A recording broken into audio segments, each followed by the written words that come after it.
የአውሮፓ ሻምፒዮንስ ሊግ የዛሬ የሚደረጉ ጨዋታዎች አርሰናል ከሪያል ማድሪድ የሚያደርጉት ጨዋታ የዓለም ሕዝብ ትኩረት ሰጥቶበታል። መድፈኞቹ ጥሩ ጨዋታ ያሳያሉ ተብሎ ይጠበቃል። ምናልባት ተጋጣሚው የአውሮፓ ንጉስና የስፔን ላሊጋ አምባሳደሩ ሪያል ማድሪድ ቢሆንም መድፈኞቹ ይህንን የሚያዳምጡ አይመስለኝም። አንዳንድ የተቃራኒ ደጋፊና ጋዜጠኛ ነንባዮች አፍ ስላላቸው ብቻ እንዳመጣላቸው ያወራሉ። የአርሰናልና የሪያል ማድሪድን ጨዋታ የሚወስነው 90 ደቂቃ ነው። ሪያል ማድሪድ የአንበሳ አንበሳ ነው። የሻምፒዮንስ ሊግ ለ15 ጊዜ ክብር ያላቸው በስፔን ላሊጋ ዋንጫ የተፍነሸነሹ መሆናቸውን ማንም ያውቃል። ያ ማለት ግን መድፈኞቹ 3 ነጥብ አሳልፈው ይሰጣሉ ማለት አይደለም። ምናልባት የክብር ጉዳይ ስለሆነ ሜዳ ውስጥ ድንጋጤ ሊያሳዩ ይችላሉ። ነገር ግን በ3 ዓመታት ውስጥ ያለውን የአርቴታ ልጆች ማንም ሊያሸማቀቃቸው አይችሉም።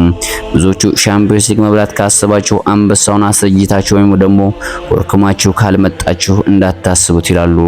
በዚህ ሀሳብ ሙሉ ለሙሉ እስማማበታለሁ። የሪያል ማድሪድን ጨዋታ ብዙ ጊዜ ተመልክቻለሁ። ምንም አይነት ድንጋጤ ሜዳ ውስጥ አይታይባቸውም። ኳስም ላይነኩ ይችላሉ። ቆመውም ልታይ ትችላለህ። መጨረሻ ላይ ግን 1-0 ወይም በፔናልቲ ያልፈው የዋንጫ ባለቤት ሲሆኑ ትመለከታለህ።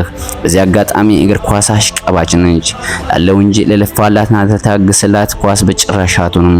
መድፈኞቹ የለንደን ድምቀቶች የዛሬን ጨዋታ በድል ይወጣሉ ባይኔ። ምናልባት ያለፉትን 5 ዓመታትና 4 ዓመታት መድፈኞቹን በሻምፒዮንስ ሊግ ባንመለከታቸውም ምስጋና ለሚኬል አርቴታ ውሃውን ወደ ወይን ከቀየረ በኋላ በሻምፒዮንስ ሊግ ሆነ በእንግሊዝ ፕሪሚየር ሊግ ጥሩ እንቅስቃሴ አሳይተዋል። የዛሬውን ጨዋታ አንበሳን ሳሙቶ ቀብሮና ውሻ ጨፈረችበት የሚለው ምሳሌያዊ አነጋገር መድፈኞቹ ያሳዩናል ባይ ነኝ። ትላንትና የእንግሊዝ ፕሪሚየር ሊግ የ31ኛ ሳምንት ፉላም ከሊቨርፑልና ማንቸስተር ዩናይትድ ከማንቸስተር ሲቲ ያደረጉት ጨዋታ ተጠባቂ ጨዋታ ነበር። ፉላም ከሊቨርፑል ያደረጉት ጨዋታ እጅግ በጣም ደስ የሚል ጨዋታ ነበር። ፉላሞች አደገኞች ናቸው። የመርሲሳይዱን ኃያሉን ክለብ ሊቨርፑልን ትላንትና አስገድዶ ከመድፈር ያልተናነሰ በሜዳቸው ትዕይንት አሳይተውናል። ዘንድሮ የእንግሊዝ ፕሪሚየር ሊግ ለየት የሚለው ትንሹ ትልቁን ያዋርደዋል። መከባበርና መተሳሰብ የሚባለው የሰዎች አባባል እግር ኳስ ዓለም ላይ አይሰራም። እጅግ ደስ የሚል ጨዋታ ነበር። ለተመልካቾችም ሆነ ለደጋፊ ልብ ቅልጥ የሚያደርግ ጨዋታ ነበር። ፉላሞች የሚደነቁ ናቸው። በተለይ የኳስ እንቅስቃሴያቸውና የማጥቃት አቅማቸው ከፍተኛ ነበር።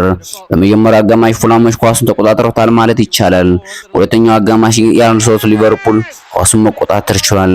በዚህ አጋጣሚ ግን ከ16 ከ50 ውጭ አርጀንቲና ማካሊስተር ያገባች ጎል ምርጧ የእንግሊዝ ፕሪሚየር ሊግ ጎል ተብላ ተመዝግባለች።